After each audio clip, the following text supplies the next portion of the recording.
Nagbigay ng mensahe si Pangulong Aquino sa mga tenisang magsisipagtapos sa kanilang baccalaureate mass kaninang umaga.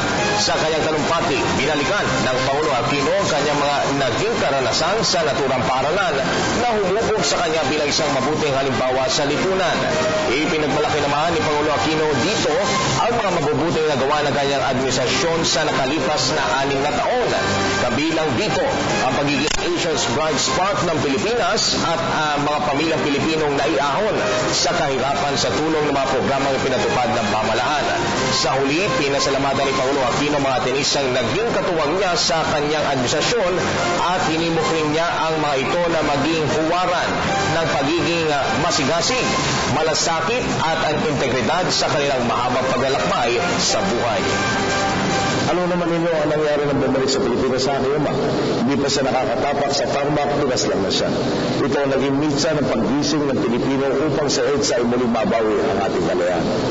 Sabi po ng pilosopong si Edmund Burke, and I quote again, "The only thing necessary for the triumph of evil is for good men to do nothing." Close quotes.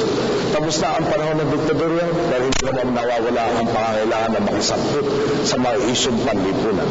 Kabahagi yan ng pagiging men and women for others. Siguro, nung una ninyong narinig ang men and women for others, sabi po niyo, tama, magandang filosofiya sa buhay. Iiwan ko na lang po sa mga religyoso at pilosopo ang espiritual na dahilan kung bakit dapat tayo mabuhay para sa kapwa. Hayaan niyong pasukan ko ang lohikal na antas at na bakit sa pagsukat natin sa lohikal na antas ay talaga makikita na ang kabuluhan ng prinsipyo ito. Anong ibig kong sabihin dito? Di ba? Kung magpapatuloy ka ng sistema hindi sasagad sa pagkakataon ng iyong kapwa, iniiwan mo sila sa mababang kalagayan. Sabi nga po sa Liberation Theology, if you do not fight an oppressive structure, you are supporting it. Halimbawa po, kung ikaw ay negosyante at hindi mo tinignan ang iyong manggagawa bilang kapwa at bagkus bilang factor of production lang, ano ang mangyayari? Bibigyan mo sila ng maliit na sahod para maliit din ang iyong gastos. May tutulak mo sila sa buhay ng kahit isang tuka na lalo pang lalala ng lalala sa bawat henerasyon. Parang sinisigurado mo na rin pati yung sarili mong pag-senso ay inipit mo na rin. Kuabuti naman natin sila o kuabuti naman sila ng pagka-desperado at naging handang kumapit sa patalim. Paano ka makakasiguro na magiging exempted ka sa krimeng baka napilitan silang gawin? Kapag nagkasakit sila at nagkaroon ng epidemya, paano ka makakatsak na exempted ka sa sakit? Malinaw naman sa ating kasaysayan, walang problemang nalutas dahil sa mga taong walang pakialam. Ito nga ang dahilan kung bakit namin sinikat na maging government for others. Para sa kahit sinong sisipat ng patas sa ating mga nagawa, malinaw, itinuon natin ang gobyerno sa kapakanan ng ating mga kababayan, lalo na ng mga nasa laylayan ng lipunan. Meron pong 7.7 milyong individual lang na nakaahon sa kahirapan dahil sa pantawid pamilya. Mula ho 47 milyon noong taong 2010 na itaas natin sa 73 milyon ang nakikinabang sa PhilHealth. Isinagawa natin ang mga minanang backlog sa classroom textbook at upuan sa mga paaralan. Isinagawa natin ang wangwang sa mga sistema at proseso ng pamahalaan. Mula sa pagiging sick man of Asia, kinikilala na tayo ngayon bilang Asia's New Darling at Asia's Bright Spot. Ginawa natin moderno ang ating kapulisan at sandatahang lakas. Ang budget na dating palaging reenacted kaya nagagamit bilang kasangkapan upang maurakot, ipinasa natin sa tamang panahon taon-taon. At nang laging nakatuon sa makatwirang paggugol ng pera ng bayan. Kung tutusin, natatayo ng pangarap lamang ang mga ito noon. Pero ika nga, we dared to dream. At dahil dyan, pwede namin tingnan sa mata ang kahit sino at sabing sinagad namin ang pagkakataong ibigay sa amin para maibigay ang nararapat sa mas nakakarami imbis na sa iilan lang. Lahat ng ito at marami pa iba, nagawa dahil nakiambag ang napakaraming Pilipino. Sa loob ng administrasyon at sa pribadong sektor, sa sarili natin mga paraan, malaki man o maliit, pansin man o hindi ng madlang. Sa puntong ito, gusto kong pasalamatan ng mga tinistang nakiambag nitong mga nakaraang taon. Hindi nagkulang sa pakikinuho ang Ateneo community sa anumang diskursong buwabalot sa lipunan. nang may mga pilit na ipinapalimot sa atin ang bangungot ng martial law, isa ang Ateneo sa mga unang naglabas na kolektibong pahayag. Sa patong-patong na sakulang inabot natin, hindi na kailangan hilingin pang maging volunteer center ang college covered courts at hindi rin nagkulang ang mga nakibuhat at nag-repack ng mga relief goods. Napakarami mga graduate na piniling mag-include sa gobyerno sa halip na kumita na mas malaki sa pribadong sektor. Sa totoo lang, kung sinasabi ninyong na-inspire kayo sa akin, tutugon naman ako, nagsilbi rin kayong bukal ng inspirasyon naman para sa akin. Sigurado ko, marami sa inyo ay pinag-iisipan kung anong gagawin nila pagkatapos ng graduation. Malamang ang iniisip mo ay tulad ng iniisip ko. Kaya lang ako 35 years ago. Ano kaya ang nakasalalay sa inaharap ko?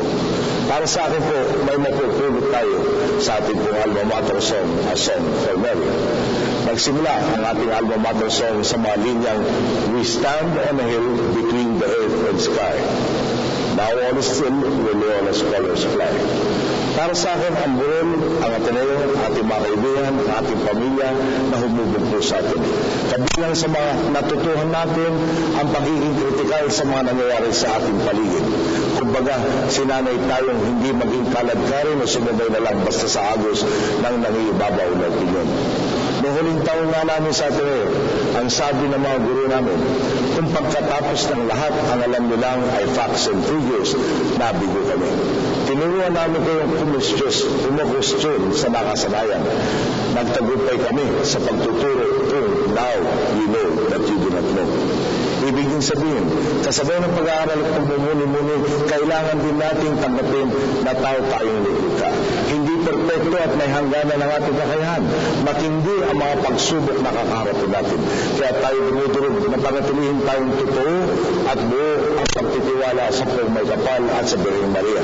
Sila ang pupuno sa hindi natin kaya. Kaya nga ang din ang panalangin. We pray will keep us Mary, constantly true.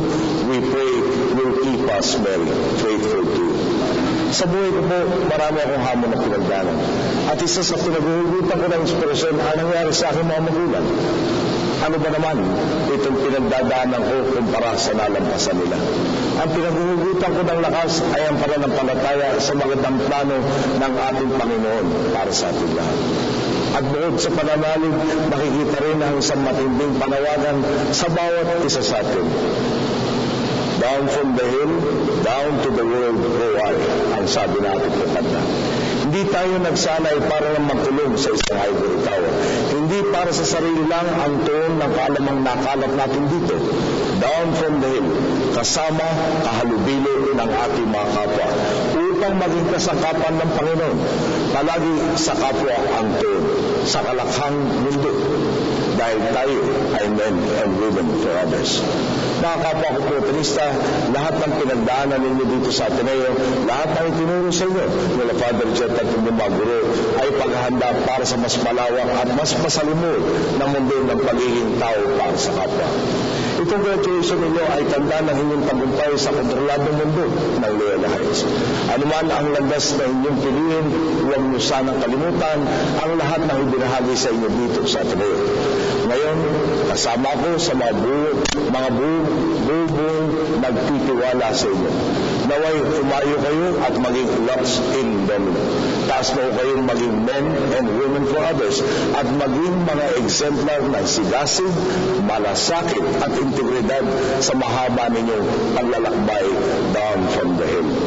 Maraming salamat at isang malugod na pagbati ko sa inyong lahat at sa inyong mga magulang.